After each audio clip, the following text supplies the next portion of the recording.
जब ये बुजुर्ग औरत कचरा उठा रही थी तभी उसे मशीनों की प्रॉब्लम तुरंत समझ आ गई। फैक्ट्री ने बाहर से एक्सपर्ट बुलाने में ढेर सारे पैसे खर्च कर दिए थे, लेकिन वो एक्सपर्ट जानबूझकर काम स्लो कर रहा था। उसका मकसद कंपनी को छूना लगाना था। डायरेक्टर का असिस्टेंट इतना परेशान था कि बार बार जमीन पर पैर पटक रहा था। वो एक्सपर्ट से रिक्वेस्ट कर रहा था कि मशीन जल्दी स्टार्ट करे, लेकिन एक्सपर्ट बोला कि हर मशीन को कैलिब्रेट करने में आधा महीना तो लगेगा ही। उसने असिस्टेंट को बाहर तक निकाल दिया और बोला कि ये उनकी कोर टेक्नोलॉजी है और हम किसी को भी पास नहीं आने देंगे। सबसे बुरा तो तब हुआ जब मशीनें ठीक भी नहीं हुई थी और एक्सपर्ट पहले ही 2 करोड़ की कंसल्टिंग फीस मांग रहा था। वो बुजुर्ग औरत भी अब सहन नहीं कर पाई, क्योंकि रिटायरमेंट से पहले वो फैक्ट्री की बेस्ट टेक्नीशियन रह चुकी थी। उसके लिए तो ये प्रॉब्लम 1 घंटे से भी कम में सॉल्व हो सकती थी। जैसे ही वो मदद करने वाली थी, औरत का उसकी पुरानी स्टूडेंट से सामना हो गया, जो अब उस पर हंस रही थी और ताना मार रही थी। लेकिन जब असिस्टेंट को उस बुजुर्ग औरत का नाम पता चला, उसकी आंखें चमक उठी। ये वही टेक्नीशियन थी जिसे प्रेसिडेंट काफी टाइम से ढूंढ रहा था, क्योंकि उसके टाइम पर उसकी स्किल्स पूरे इंडस्ट्री में फेमस थी। उसके रहते कोई भी इंपोर्टेड मशीन प्रॉब्लम नहीं देती थी, लेकिन वो घमंडी स्टूडेंट जो अभी अभी चीफ टेक्नीशियन बनी थी, उसी ने उसे फैक्ट्री से निकाल दिया था। फिर भी उस बुजुर्ग औरत को बस मशीन ठीक करनी थी और चुपचाप वहां से चले जाना था, क्योंकि उसे पता था कि उसकी स्टूडेंट ने शॉर्टकट से कुछ ढंग का सीखा ही नहीं, और अगर वो जाती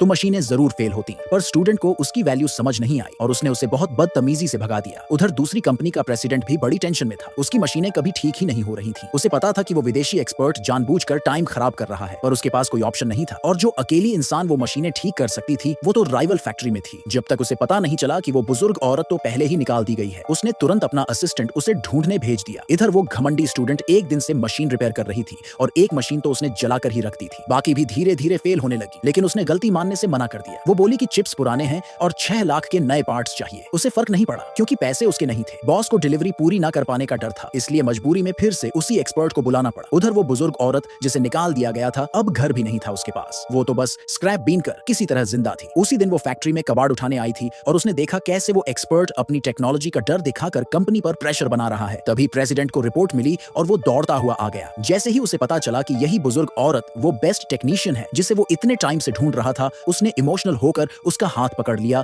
और अपनी पूरी सिचुएशन बता दी। वो बोला कि अगर टाइम पर ऑर्डर नहीं निकला तो कंपनी को 1 करोड़ में से 1000 का भारी पेनल्टी भरना पड़ेगा, यहाँ तक कि उसे जेल भी हो सकती है। बुजुर्ग औरत ने उसकी सच्चाई देखी और हेल्प करने का फैसला किया, लेकिन उसने अभी मशीनों को छुआ भी नहीं था कि एक्सपर्ट ने उसे रोक दिया। वो बोला कि सिर्फ वही इन्हें ठीक कर सकता है और अगर कोई और बीच में आया तो वो हाथ भी नहीं लगाएगा। स्टूडेंट भी भागी भागी आई और कहने लगी कि ये औरत तो बस कबाड़ बीनती है, अगर मशीनों को हाथ लगाया तो और बिगाड़ देगी। लेकिन चाहे जो भी कहे, प्रेसिडेंट ने उस बुजुर्ग औरत की स्किल पर भरोसा किया और अपने असिस्टेंट को तुरंत एक एग्जेम्पशन कॉन्ट्रैक्ट तैयार करने को कहा। वो बोला कि अगर कुछ भी गलत हुआ तो पूरी जिम्मेदारी वो खुद लेगा। ये सुनकर बुजुर्ग औरत ने बिना हिचकिचाए साइन कर दिया और बिना कुछ बोले सीधा मशीन ठीक करने निकल गई।